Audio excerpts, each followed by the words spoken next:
Wayne? Just through you, Chair, if you just, Okay. it's just setting up now. Yep. Okay, thank you. The meeting is now streaming live. Yep. Well, we've got one apology from Councillor Tumahai, and I understand that because the interest register circulates on Teams, which I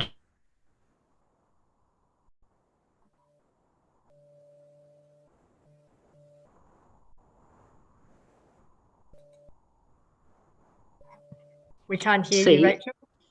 Since the last meeting in March. Can you hear me now? Yeah. Okay, so I was just turning to the, I don't actually, when I've cut out, I don't actually know what's been missed. So you were just talking about the interest rate. So I'd made, okay then. So I have no change to my my register of interest. And just turning to the minutes, has anybody got anything that they believe needs to be amended in the minutes as circulated? Because if not, I will move that the minutes are recorded as a true and correct record. I'll second that. Thank you. Right.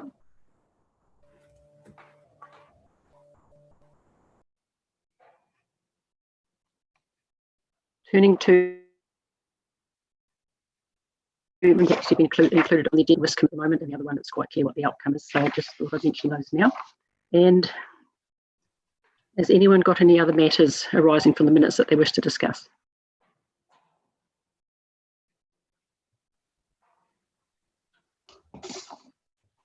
I will take that as a no, and we'll move on to the reports. Now, the way I am going to manage this with respect to the reports to reduce the amount of people needing to wave hands and things like that to get attention is for each one of the reports, if the staff member relevant will speak to his report or say there's nothing to add,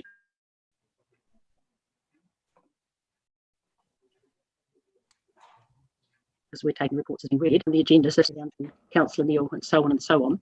So we'll take the staff member with the report, and then if His Worship the Mayor has something he wishes to comment or ask about, it'll automatically go to him. The staff member will have the ability to respond. It'll go down to Councillor Neil.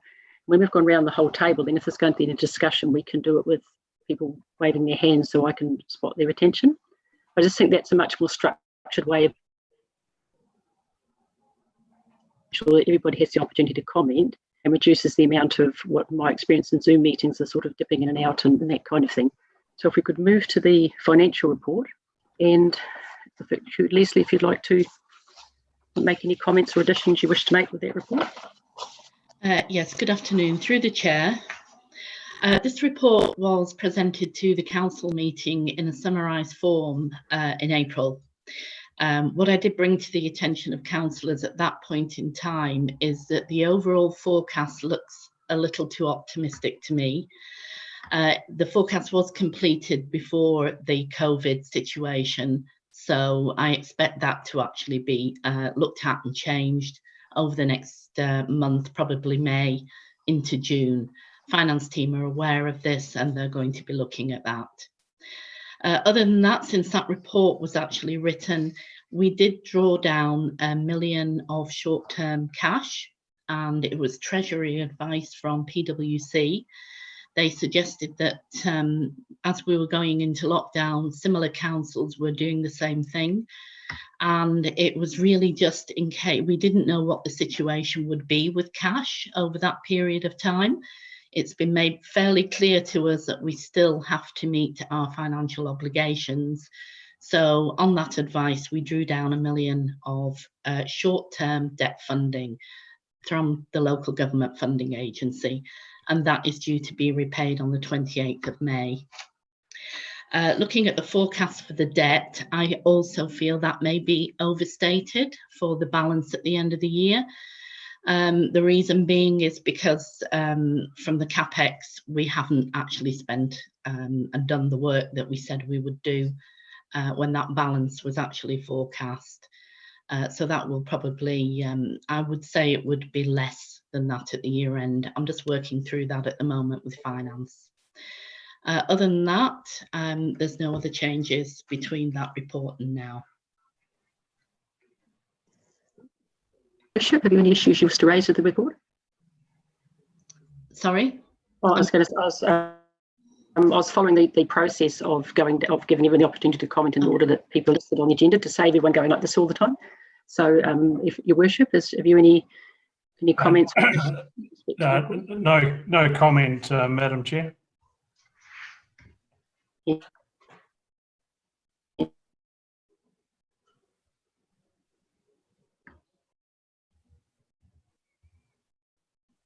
And Councillor Neal?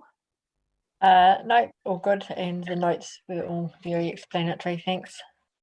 Okay, Councillor Hart? No further comment from me. Leslie kindly answered all my questions in the council meeting. So, yeah, no, all good here. Councillor Medford?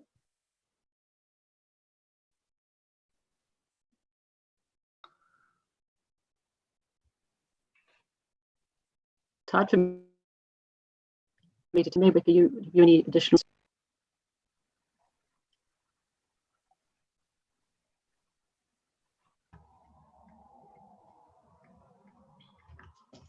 We couldn't hear that last bit, Rachel. Chair, sorry. Oh, sorry. I was asking if Councillor Bedwick had any issues he wished to raise with the report or any questions. No, nothing, thank you.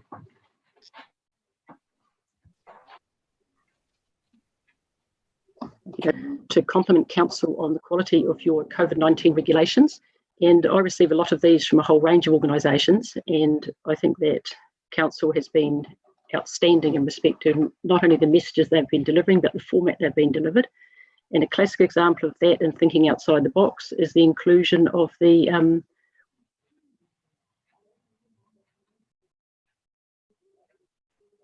season stockings. And once I received it, I passed it to a number of organisations, some of whom are involved in season work. None of them have seen it, and they're very pleased to see it. So I just think, the whole quality has been exceptionally high, and I'd like to thank you for that. Rachel, also, we missed what you just said then. What about the particular item that you were complimenting? I was just referring to the quality of the communications that are coming out around COVID-19. And in particular,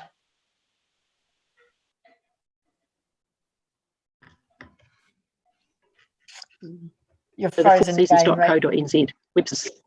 Sorry, I don't know why it's doing this. I haven't had any problem with internet. Well, actually not since we've been in this house. Can you hear me now? Yes. Okay, I was referring to the inclusion of the website worktheseasons.co.nz, which was in one of the communications, and which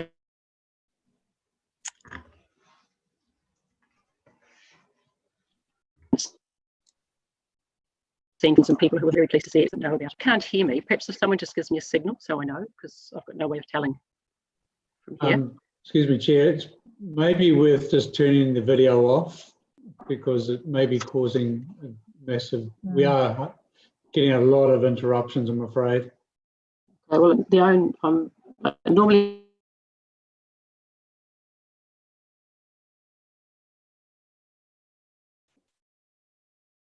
pretty good.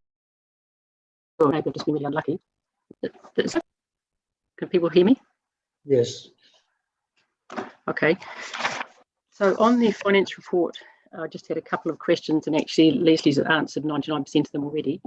One of them was around insurance increases jumping up 62%. I just wondered why. I mean, I know insurance is going up for most people around the 40%. This is to the reasons why it had jumped up so much. Yes, it's mainly the liability insurances. There's been, not for our council, but throughout the country, there's been problems with a lot of claims on liability insurances. And there was quite a struggle at the end of the last insurance period for the brokers to be able to obtain liability insurances for the councils. What they've had to do is look further afield. So they've been looking at the Singapore market and the UK market to be able to do that, to get the liability insurances. it comes at a higher cost, and obviously the more claims there are and the more money that's paid out, those costs go up, and that is the main driver behind it. There is some increase in the underground assets insurance, but that's mainly because of modelling of various areas within New Zealand that could have a potential impact through major earthquakes.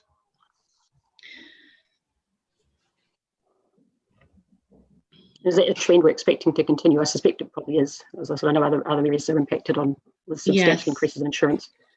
It's expected to continue, but probably not at a 26% increase as the liability insurance was. They are expecting increases, but not quite to that degree. Okay, thank you. And also on page 27 and page, there was a much lower level of satisfaction with parks and reserves. I just wondered why. It seemed quite, it wasn't, yeah. Could I, through the chair, could I ask Emma Ray to talk about the KPIs? She has been very diligent at putting that together, and she probably will be able to answer those questions better than me. Yeah, that would be good, thank you.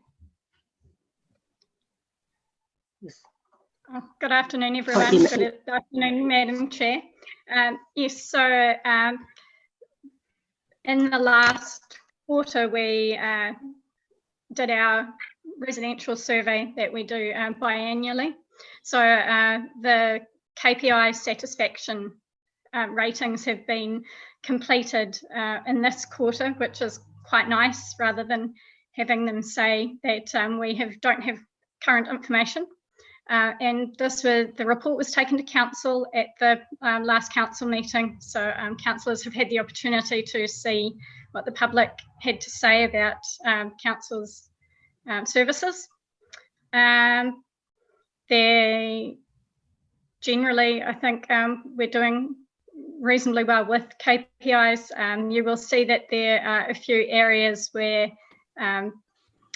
nobody responded for this quarterly report, so that will be followed up obviously for the annual report to ensure that we have all complete information in that. And I'm happy to answer any questions that anybody has. That's fine, thank you very much. Has anyone else got any questions on parks and reserves or related matters? No, thank you. No.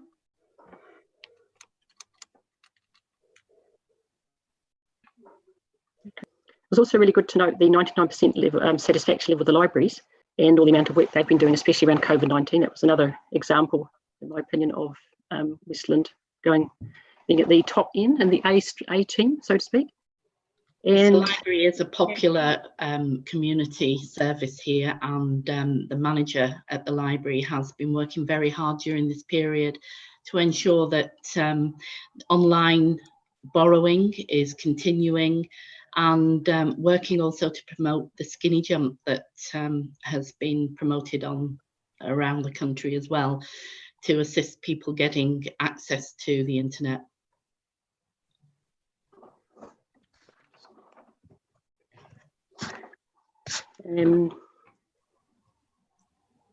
I also had another couple of notes here around things that I thought were exceptional. The fact that the annual plan is expected to be on time is very impressive, in my opinion, having some experience in those matters.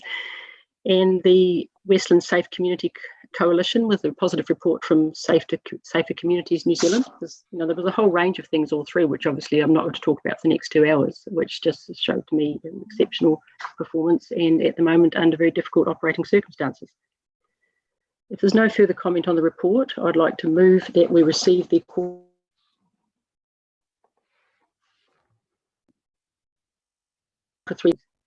Thank you, Jane. I'll move on to the audit management report, and from my reading of it, it looks like we're going to be able to remove some of those things in that report, which would be really good. Has anybody, just going down the list again, starting with your worship, anyone, any comments or queries they wish to make about the audit report? Not for me, thanks, Madam Chair. Nor me.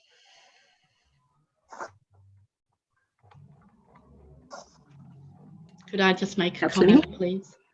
Yes, thank you. Yes, I just want to say on that report, it does show that district assets had not responded. At the timeline we had to create this report, they hadn't responded. They have now responded, and those responses will be included with these, which will go back to Audit New Zealand. Okay, and my apologies because I should have asked you. I'm trying to keep to my order here and my papers are going giving me a bit. Yes, I should have given you the That's okay.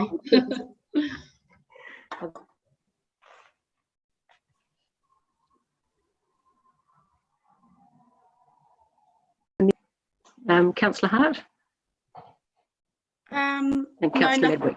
Have I disappeared again? yeah, you did there for a bit, sorry. Madam Chair, there's nothing from me, thanks. Councillor Medwick? No questions, thank you. Okay, thank you very much.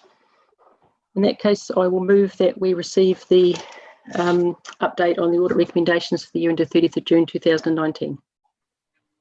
And could I have a seconder, please? And that was Councillor Hart. Hart, thank you. Move on to health and safety, which is the verbal. So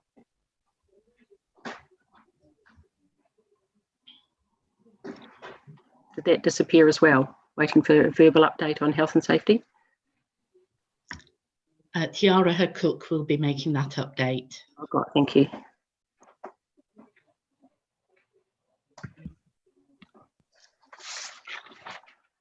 So in terms of health and safety, particularly around COVID-19, Council has obviously been involved in the response from a welfare issue in terms of civil defence.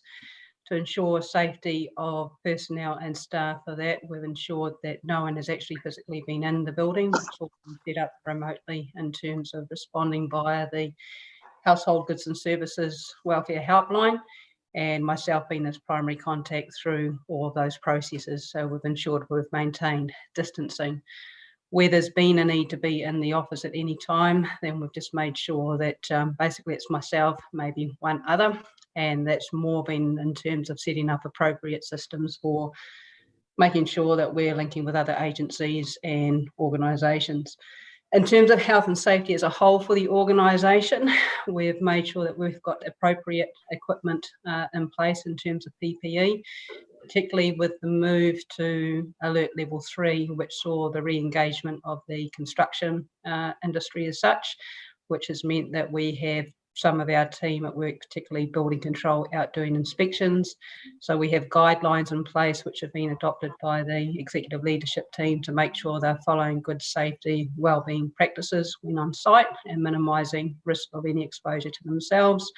And we're currently reviewing what that will look like for Alert Level 2. And obviously that's based on the Prime Minister's announcements, which are going on in the background at the moment as well, and then what impact that will have as we move forward. Beyond that, for the quarter since the last meeting as such, there've been no health and safety incidents of significance to report that would bring any concern in terms of responsibility for councillors and yourself as chair in terms of your requirements under the health and safety legislation. Okay, thank you very much for that. Just going around again, we'll do the hand waving thing because I can see you even though you can't see me. Does anybody wish to make any comment or any inquiry with regard to the health and safety report? So in the absence of any, Councillor Medway. Thank you, Madam Chair. Just a query around the accident that happened on the Wilderness Trail at Milltown, where the cyclist was swept away at the Trustpower crossing. It was a couple of months ago now. I'm not sure of the council liability with this.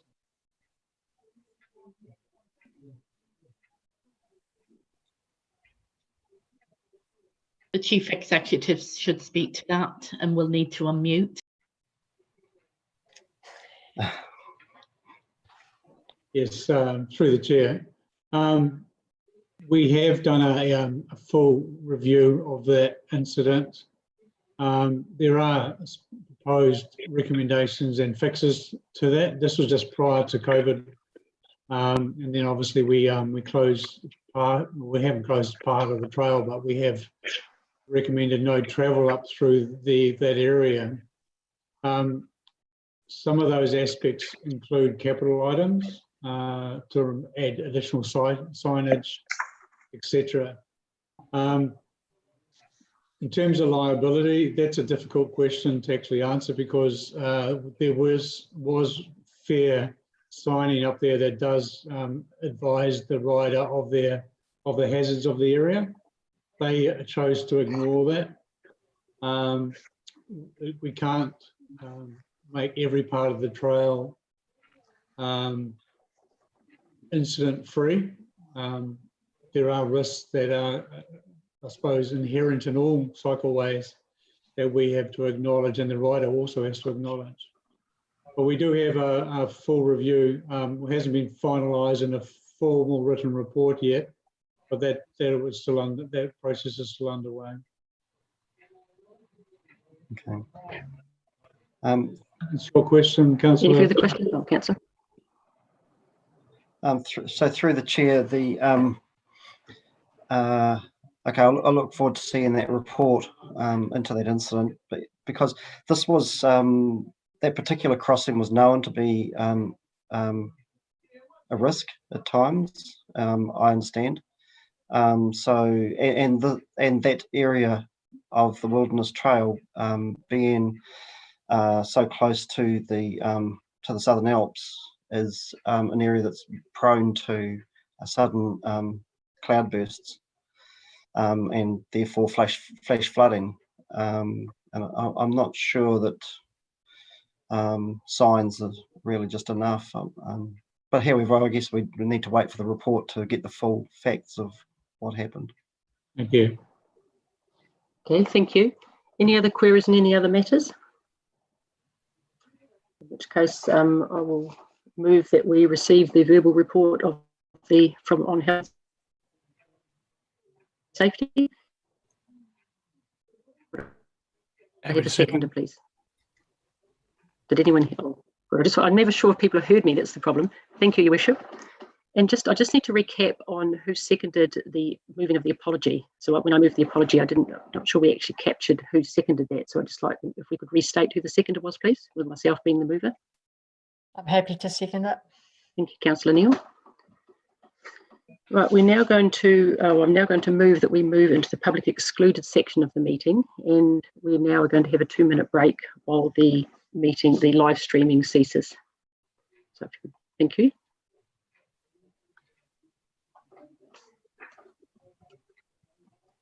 I'm happy to second that, Diane. Thank you.